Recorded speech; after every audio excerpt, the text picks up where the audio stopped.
त्रिदलं त्रिगुणाकारं त्रिनेत्रं च त्रियायुधं त्रिजन्म पापसंहारम् एकबिल्वं शिवार्पणम् त्रिशाखैः बिल्वपत्रैश्च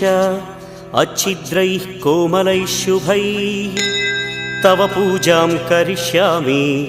एकबिल्वं शिवार्पणम् कोटिकन्या महादानं तिलपर्वतकोटयः काञ्चनं शैलदानेन एकबिल्वं शिवार्पणम् काशीक्षेत्रनिवासं च कालभैरवदर्शनं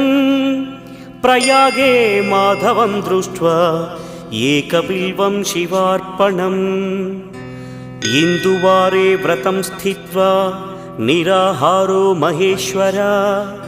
नक्तं हौष्यामि देवेश एकबिल्वं